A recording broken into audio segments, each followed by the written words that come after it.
Mwalusambo International Ministry tunayo furaha kwa taarifu kuwa huduma yetu inaendelea kuboresha vifaa na mini studio ili kuongeza ubora wa rekodi, matangazo na utunzaji wa kumbukumbu za huduma. Maboresho haya yanahusu ununuzi wa kamera za kisasa, vifaa bora vya kurekodia sauti, matengenezo na maboresho ya mini studio nje pamoja na ndani. Gharama za utekelezaji ni shilingi milioni 15. Muda wa kutimiza ahadi ni hadi tarehe 1 mwezi wa 5 mwaka 2026. Chota baraka zako sasa kwa kuchangia kadri Mungu alivyokubariki. Tunapokea ahadi na michango na tunawaomba familia ya MIM kushiriki kwa maombi, michango na ushirikiano wa kujitoa kwa hali na mali. Unaweza kutuma mchango wako kupitia akaunti ya NMB Bank 629100009016. Jina litakuja Zefania Enoki Mwalusambo, ama kwa M-Pesa 0769007328. Jina litakuja Mwalusambo International Ministry. Kwa maelezo zaidi tupigie simu namba 0741996990.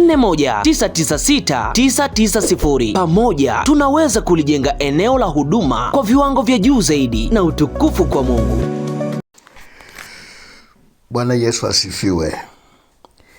Ninakusalimu ndugu msikilizaji kwa jina la Yesu Kristo Bwana wetu. Mungu amekuwa mwema tena kwa siku hii ya leo. Jumapili njema tarehe 8 mwezi wa 3 2026. Ametusogeza, anaendelea kutusogeza, kutupa siku tuendelee kuyaona mapenzi yake, kuifanya kazi yake, na ana mengi ya kuendelea kutufundisha. Na kushukuru sana kwako wewe uliye tayari kupokea neno la Jumapili ya leo. Kwa neema ya Mungu na kwenda kuzungumzia juu ya somo hili la ukamilifu. Nililipata kulifundisha wakati fulani, lakini halikuwa somo hasa, lilikuwa ni kujibu maswali ya wasikilizaji. Baadhi ya watu wamelitafuta ili somo kwamba tunalihitaji, na kwa kuwa imekuwa ni vigumu kulipata katika majibu na maswali, niliahidi kulifundisha kama somo, sio kama kujibu swali, na Mungu atanisaidia. Nazungumza juu ya ukamilifu wa mwanadamu. Swali lilikuwa, je, mwanadamu anaweza kuwa mkamilifu? Je, mwanadamu anaweza kuwa mkamilifu? Mwanadamu mwenye mwili kama wewe na mimi. Kumekuwa na kawaida. Kuna maneno ambayo yamekuwa ni ya kawaida mahali pote duniani. Ni kama usemi ambao umepata kibali sana. Mtu anapokosea anajitetea kwa kusema hakuna aliyekamilika. Hakuna mwanadamu aliyekamilika, wote tumepungukiwa, wote tuna makosa. Kwa hiyo hili neno limekuwa ni neno la faraja. Mtu anapofanya makosa, kujitetea kwake ni kwamba hakuna aliyekamilika, na kweli wote wanaunga mkono kwamba hakuna aliyekamilika. Kwa hiyo imekuwa ni kichaka cha kujifichia. Hakuna mkamilifu, hakuna aliyekamilika, wote tuna mapungufu. Ni lugha ambayo imeenea na inafariji sana mioyo ya watu. Lakini neno la Mungu linasemaje? Kuna maneno mengine ambayo yamepokelewa na jamii, yamekubalika sana, yanafarajika. Kwa mfano, neno lingine watu wanasema, Mungu alisema jisaidie nami nitakusaidia. Mungu alisema jisaidie nami nitakusaidia. Neno limeenea, limekuwa faraja. Lakini wapi? Biblia inasemaje? Ndivyo inavyosema. Hakuna aliyekamilika. Wote mtu anasema mniwie radhi, mnisamehe kwa sababu najua hakuna aliyekamilika. Kwa hiyo na mimi sio mkamilifu, ndio maana nimefanya haya na haya na haya. Sasa tuangalie neno la Mungu linavyosemaje kuhusu ukamilifu. Je, mwanadamu anaweza kuwa mkamilifu?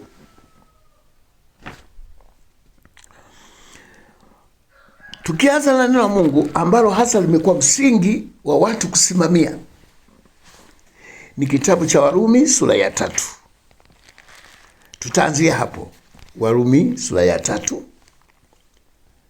Warumi sura ya 3, tutaanzia hapo katika ule mstari wa 10. Warumi sura ya 3 mstari wa 10 unasema,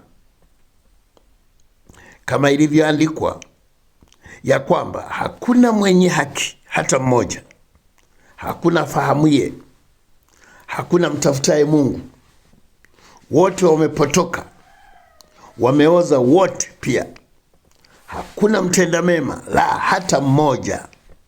Koo lao ni kaburi wazi, kwa ndimi zao wametumia hila, sumu ya fira chini ya midomo yao.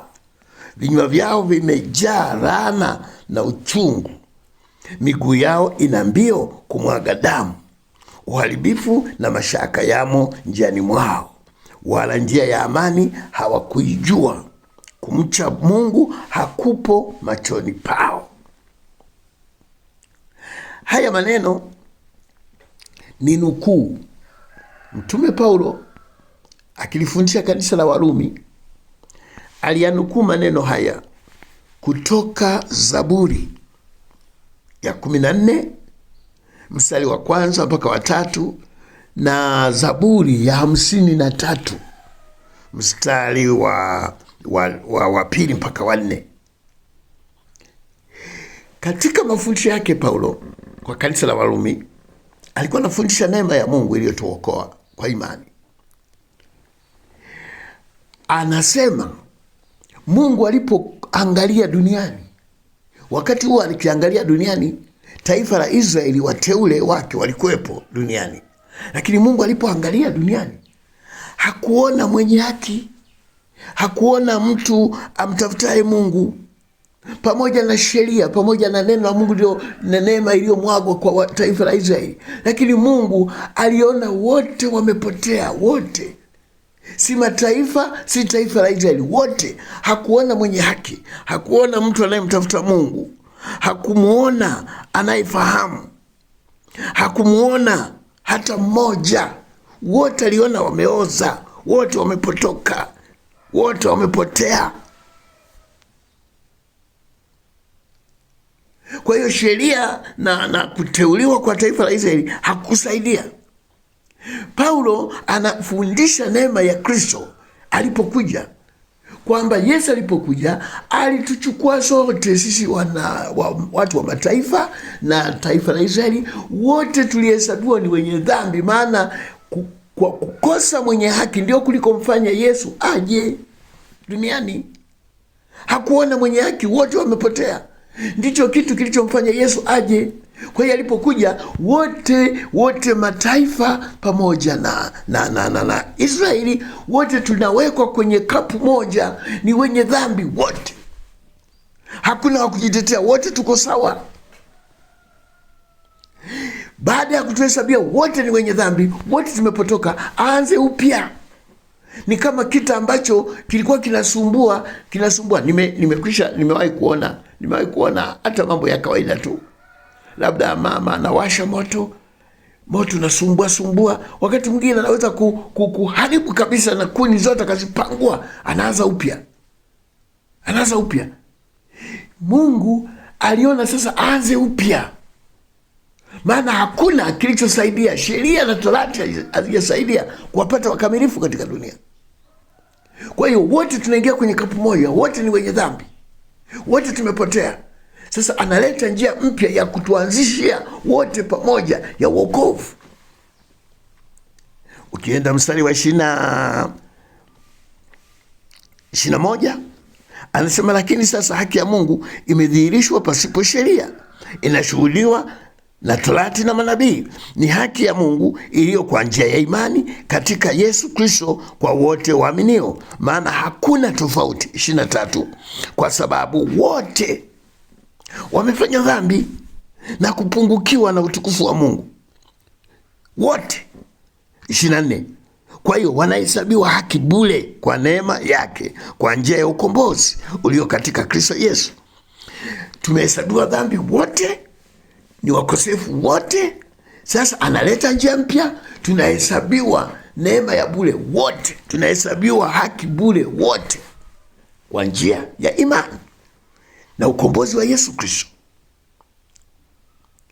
Swali linakuja, je, ikiwa Yesu hakuona mwenye haki, hakuona aliyekamilika, wote wamepotea, akaja akaleta ukombozi, akatuhesabia haki, je, hata sasa bado hakuna mwenye haki?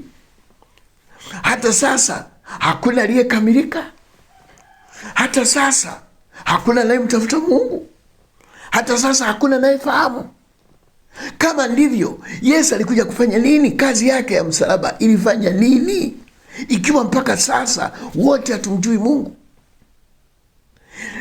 Watu wamefanya maandiko haya kuwa kichaka cha kujifichia, cha kujihalalishia maovu na madhaifu na mapungufu, kwamba hakuna aliyekamilika, wote ni wadhaifu, wote tumetenda dhambi, wote hakuna aliye na haki.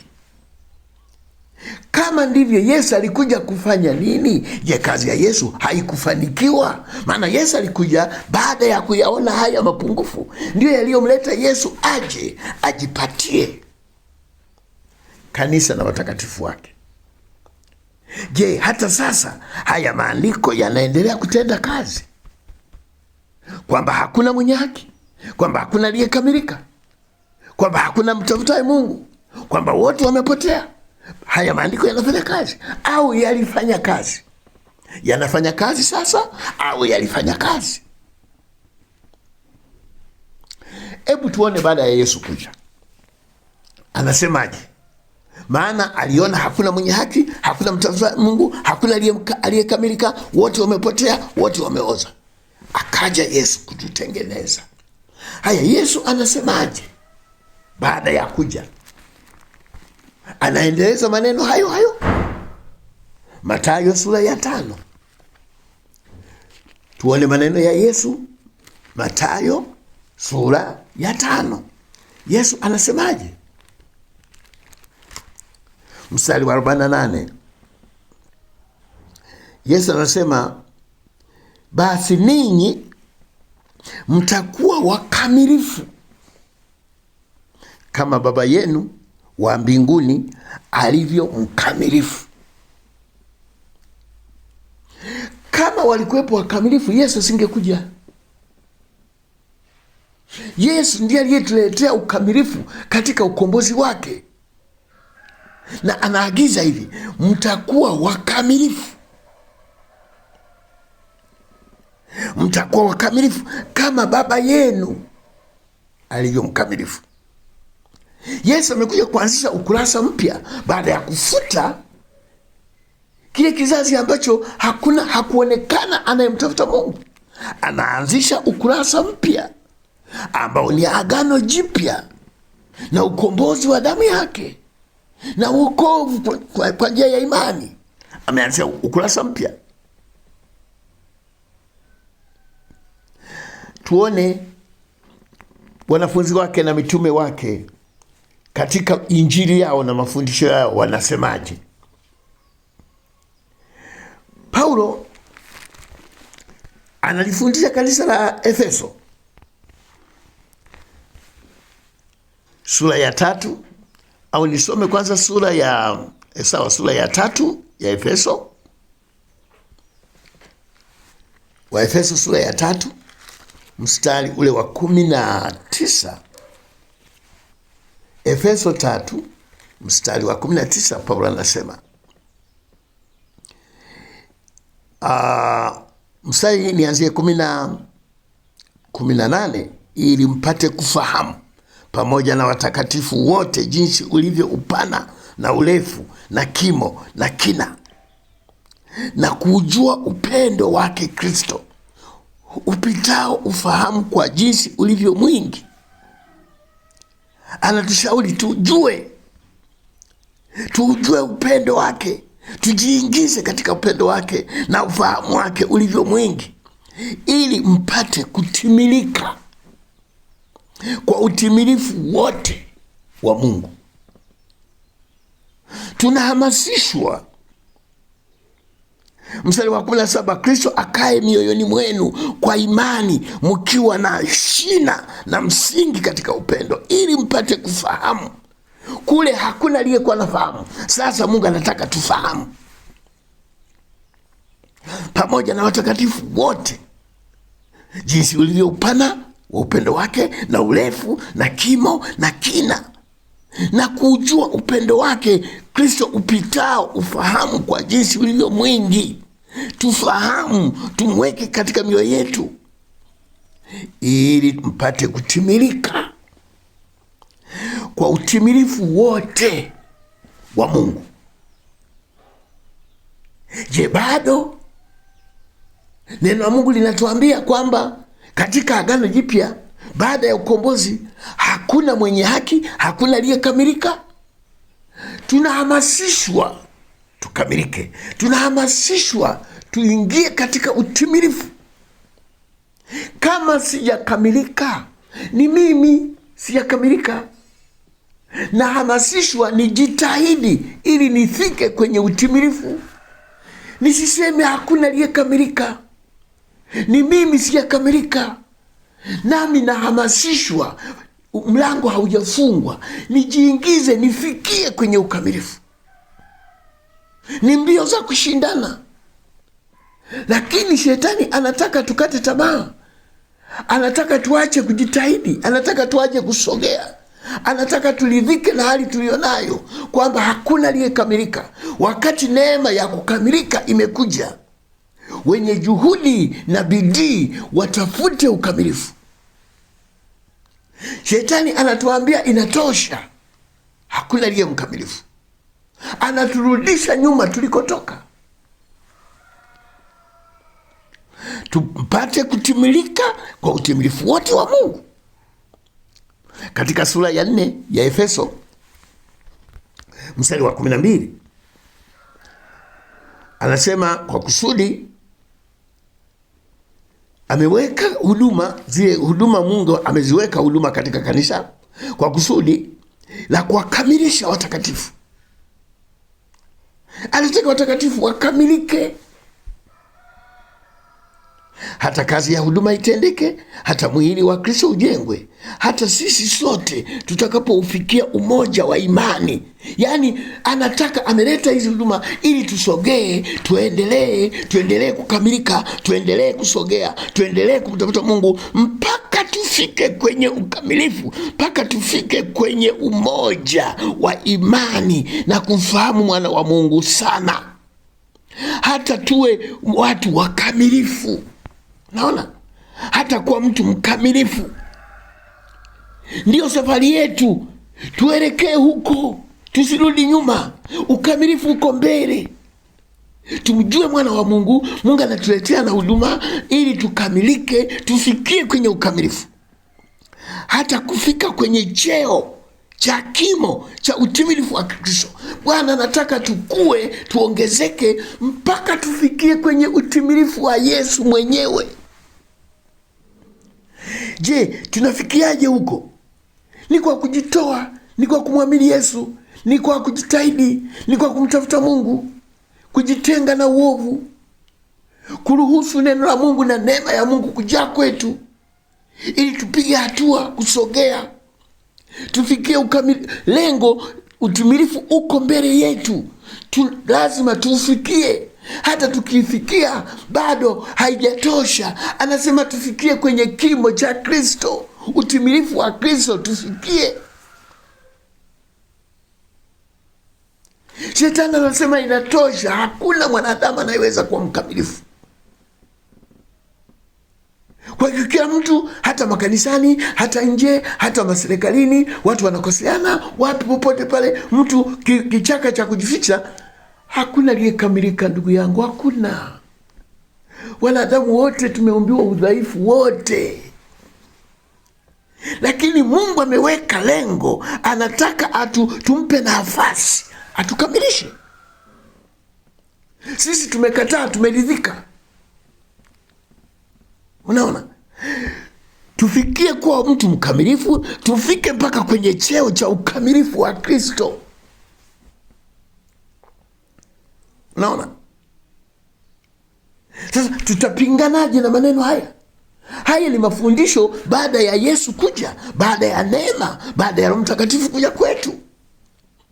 Tumeondoka katika ile agano la kale ambalo hakuwepo mwenye ukamilifu, hakuwepo mwenye haki, hakuwepo naye mcha Mungu. Tuko kwenye agano jingine, na Yesu amekuja, amemwaga damu yake, ametukomboa, ametuingiza katika ufalme wake, ametupa maelekezo.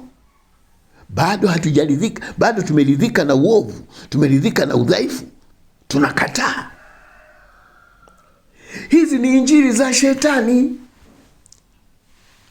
Haya ni hamasa za Ibilisi kutukwamisha tusiende mbele,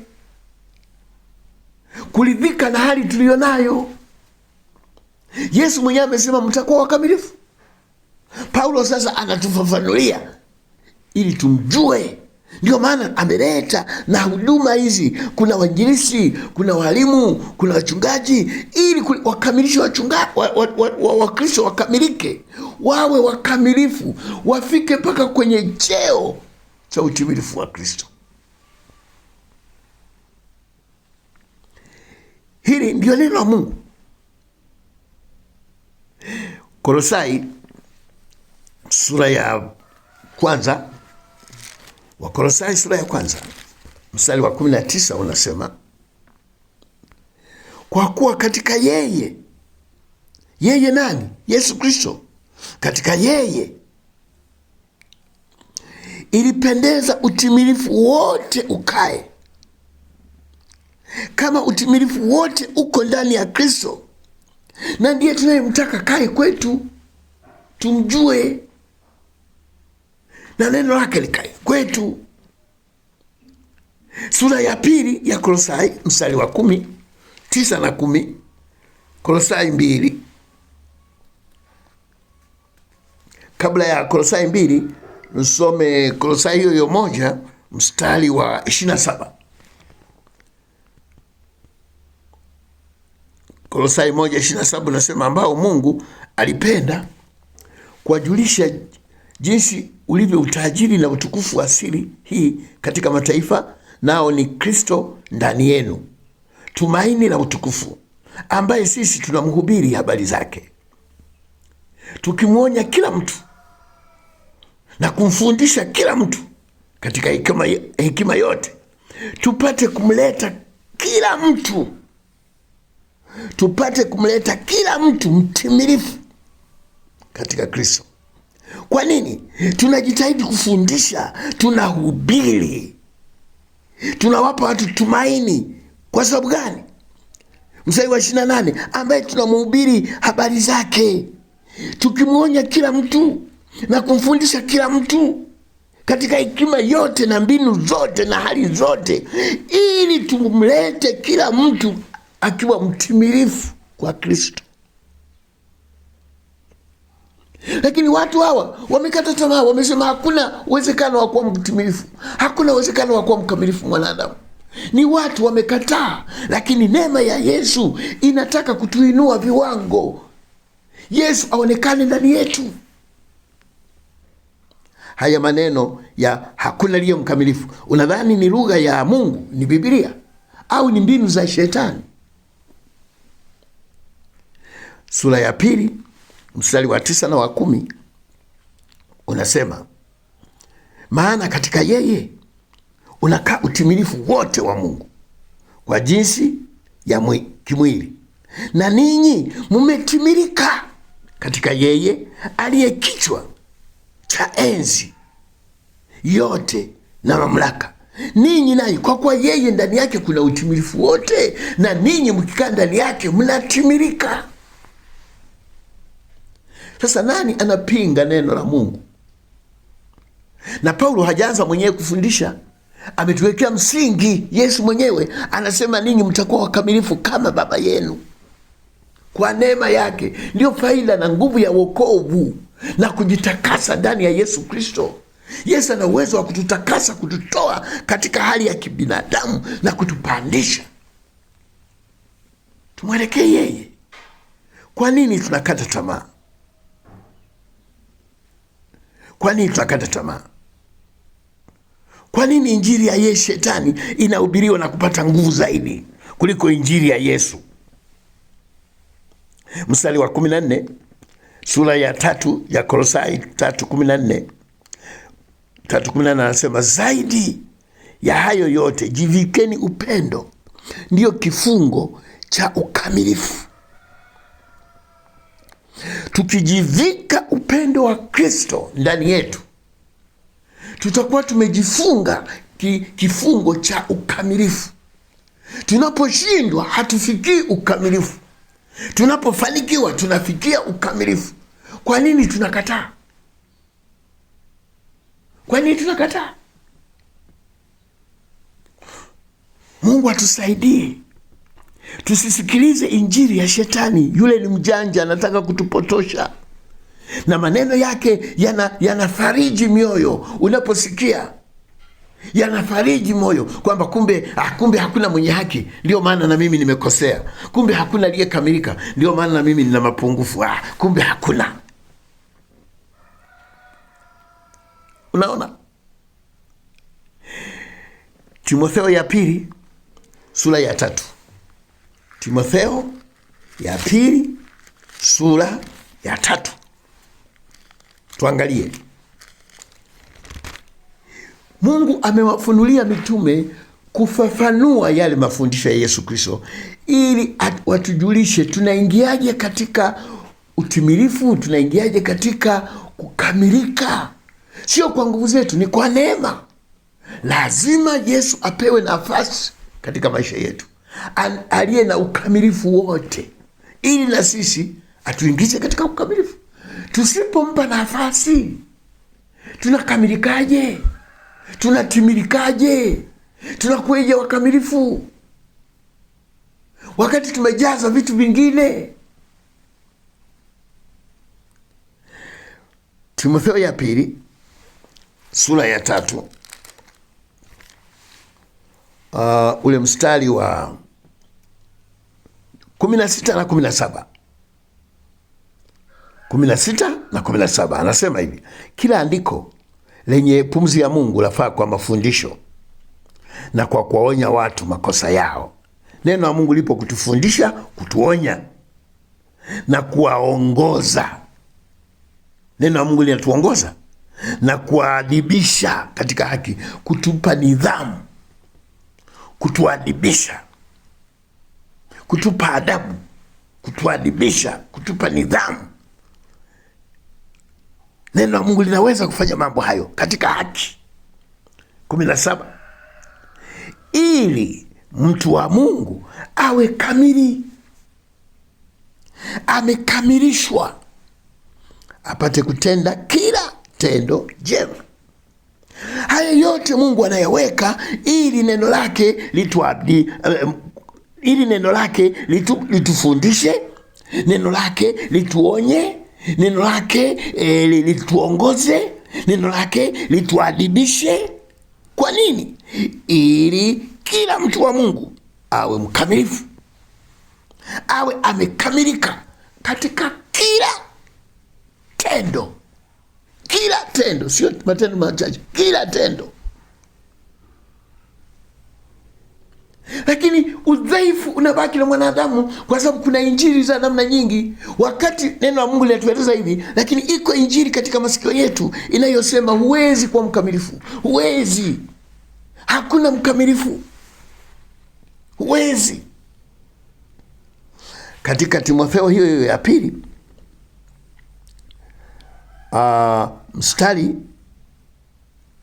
wa 21, sura ya pili 21 anasema, basi ikiwa mtu amejitakasa kwa kujitenga na hao, atakuwa chombo cha kupata heshima, kilichosafishwa, kimfaacho Bwana, kimetengenezwa kwa kila kazi iliyo njema.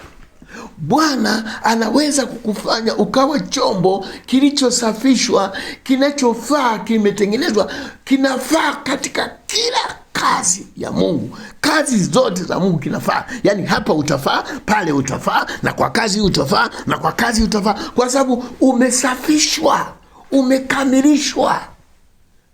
Wanadamu tunasema haiwezekani mwanadamu we mkamilifu bwana, haiwezekani. Lakini Mungu sio mwanadamu.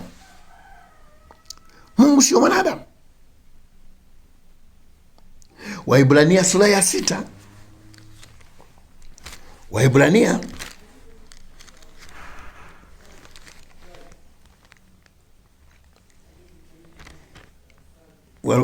sura ya 6 mstari wa 1. Kwa sababu hiyo, tukiacha kuyanena mafundisho ya kwanza ya Kristo, tukaze mwendo ili tuufikirie utimilifu. Kwa sababu hiyo, tukiacha kuyanena mafundisho ya kwanza ya Kristo, tukaze mwendo ili tuufikirie utimilifu. Mafundisho ya kwanza, mafundisho ya kinyonge, mafundisho ya msingi. Tunapokuwa tumeokoka, tuna mafundisho ya kwanza yanayotuanzishia imani. Tunafundishwa imani ili tuanze kumjua Mungu, tuanze kujua Ukristo, tuanze kumsogelea Mungu. Yale yanaitwa mafundisho ya mwanzo ya msingi, yanayotuanzisha kama chekechea. Wakristo imani changa, tunafika kwenye kama darasa la kwanza primary, tunakwenda tunajifunza mambo, tunakuwa kumjua Mungu mpaka tufikie utimilifu. Mstari anasema mambo ya msingi ni kama haya. Anasema kuna kazi ambazo hazina uhai, mambo ambayo hayana uhai. Kwanza kufundishana juu ya imani kwa Mungu. Haya ni mambo ya msingi. Tunapookoka tunafundishwa tujue namna ya kumwamini Mungu. Mafundisho ya mabatizo, tulifundishwa ubatizo ili wakati tunapookoka. Ni mafundisho ya msingi. Kuwekea mikono, kufufuliwa wafu, hukumu ya milele. Tumeendelea. Leo tumekomaa, tumekuwa watu wazima. Sihitaji kufundishwa na mtu namna ya kumwamini Mungu. Sihitaji kufundishwa namna ya kuwekea mikono. Mambo ya ubatizo, tunabishana ubatizo leo, maanake sisi ni watoto wachanga. Tunafundishana mambo ya chekechea. Watu wanabishana leo juu ya kuwekeana mikono, juu ya mabatizo, juu ya hukumu ya milele, juu ya kumwamini Mungu. Watu wana miaka, maanake wanaendelea na mafundisho ya awali. Mafundisho, Biblia inasema tuachane na mambo hayo, tuende mbele ili tufikie kwenye utimilifu. Safari yetu iko mbele kwenda kwenye utimilifu. Hatuwezi kufika wakati tunabishana na mambo ya msingi, mambo ya awali, mambo ya darasa la kwanza. Tunabishana nayo, tutafikaje kwenye utimilifu? Utafikaje chuo kikuu unashindana mambo ya msingi? Ndani ya kanisa, ndani ya Wakristo kuna mafundisho dhaifu ambayo hayawezi kutufikisha kwenye msingi, hayawezi kutufikisha kwenye utimilifu, hayawezi kutufikisha. Tunabaki na kuridhika kwamba sisi hatujakamilika na tutabaki kwa hivyo. Kitabu cha Waebrania ukisoma sura hii ya 5 inasema tuachane na kunywa maziwa, tule chakula kigumu.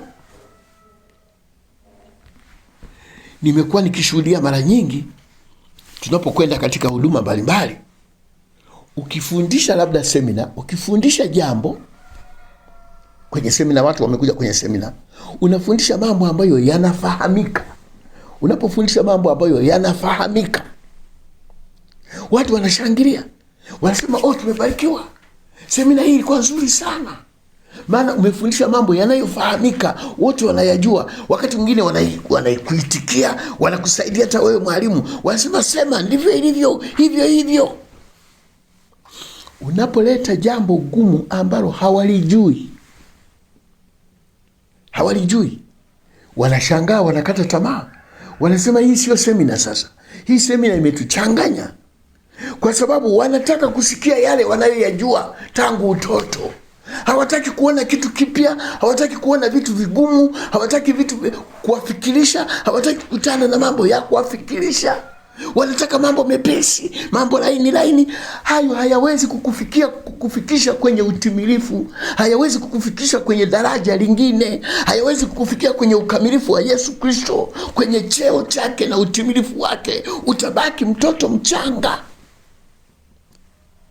Yesu tumesoma katika Efeso, tujifunze na kujua upana wake, marefu yake, na kimo chake na kina chake. Wakristo hatujafika kumjua Yesu katika kina, katika upana, katika marefu, katika kimo. Tutafikaje kwenye utimilifu wa Kristo? Tutafikaje kwa watu wakamilifu? Tumekuwa watoto wachanga, tukitupwa huku na huku na elimu za kila namna. Mtu anasikia hiki anaitikia, anasikia hiki, wala hatumii akili yake kupambanua. Akili za Wakristo zimekuwa changa. Watu wana miaka na miaka wamekuwa wachanga. Wanahitaji kulishwa maziwa, sio chakula kigumu. Watu wenye chakula kigumu akili zao zimekomaa, zinajua kupambanua mambo magumu, mambo mabaya na mema. Lakini Wakristo wa leo wamekunywa maziwa mno, na mpaka leo wanakunywa maziwa. Mpaka leo wana mafundisho ya msingi ya awali. Umfundishe mtu kumwamini Mungu, ana miaka 10, 20, 30, umfundishe mtu kumwamini Mungu. Unamfundisha mtu habari ya ubatizo, unamfundisha mtu mambo ya kuwekea mikono, mambo ya ufufuo, kufuliwa wafu, mambo ya hukumu ya moto. Tunatishiana moto kama watoto wachanga. Moto utaungua, moto utaungua, utaungua. Mambo ya kitoto. Mambo hayo yalikuwa ni mafundisho yaliyotuingiza, mafundisho ya awali, kutuingiza katika imani ya kumjua Mungu. Tuendelee kumjua. Huwezi kuwa sekondari unajifunza mambo ya shule ya msingi na ya chekechea. Huwezi kwenda chuo kikuu unajifunza mambo ya msingi. Utafikaje wewe? Mungu anataka tuwe watu wakamilifu, lakini wanadamu ndio wamekataa. Ni wanadamu tuliokataa, sio Mungu. Mungu amefungua mlango. Naweza nikawa mimi sio mkamilifu, lakini hiyo ni tatizo langu mimi, hilo ni tatizo lako wewe. Lakini mlango wa Yesu Kristo upo wazi, tufikie ukamilifu. Korintho ya pili sura ya 13. Korintho ya pili sura ya 13 mstari wa 11. Hatimaye ndugu, kwaherini, mtimilike,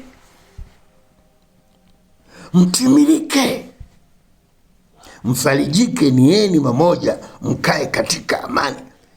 Mtimilike. Tunatimilikaje? Tusipopiga hatua kutoka pale tulipokuwa kwenda mahali pengine, unatimilikaje?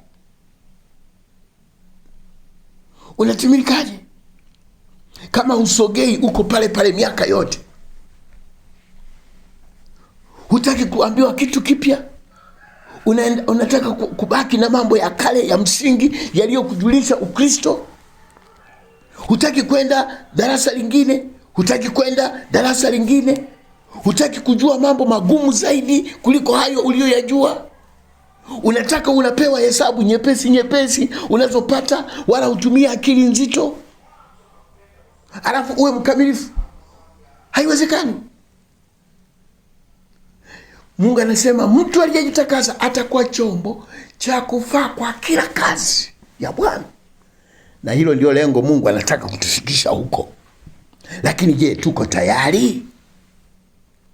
Au tumehubiriwa sana injili ya shetani ya kutuambia mwanadamu hawezi kuwa mkamilifu, mwanadamu hawezi kukamilika, wanadamu wote ni wapungufu, wanadamu wote wana makosa, wote hakuna aliyekamilika, wote hatuna haki, haki iko kwa Mungu. Ndio maana zimeanzishwa kauli, wanasema mtu amekufa ametangulia mbele ya haki, maana haki duniani hamna, iko kwa Mungu. Ameenda kwenye haki, hapa duniani hamna haki, hamna haki.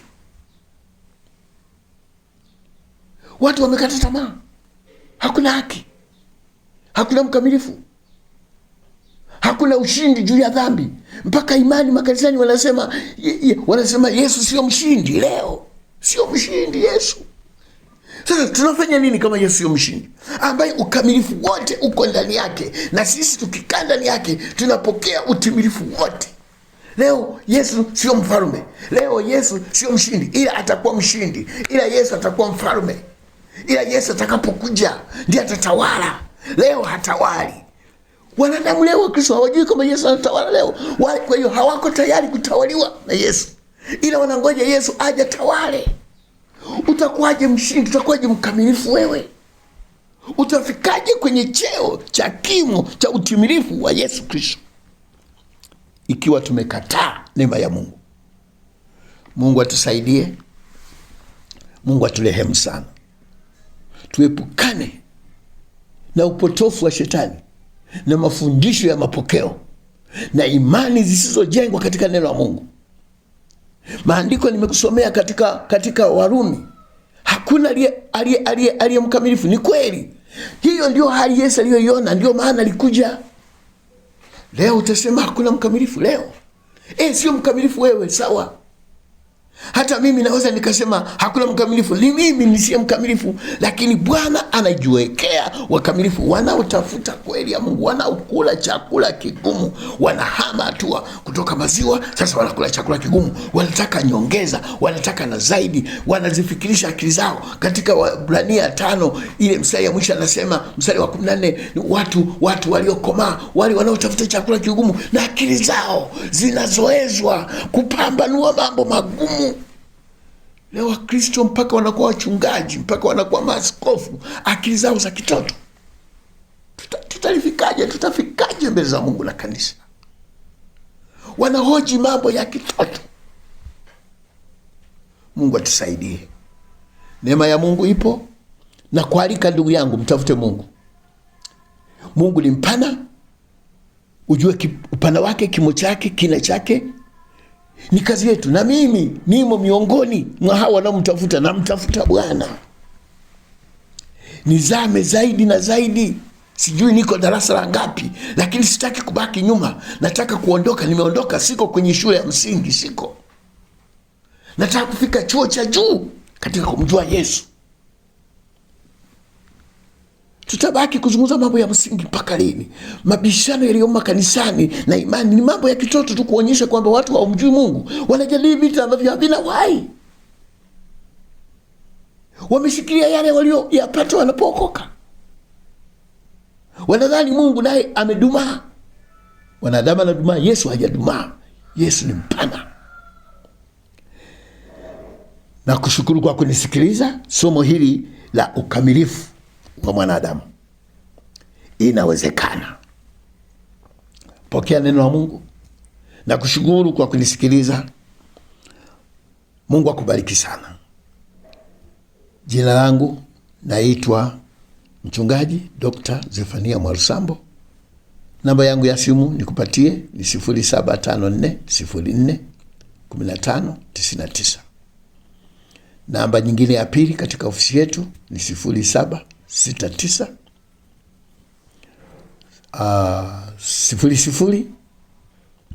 007328. Namba nyingine ni 0677880199.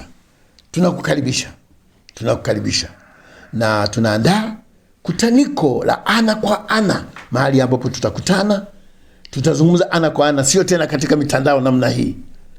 Mapumziko ya siku 3 pale Dodoma. Watu wanajisajili, tunakualika jisajili.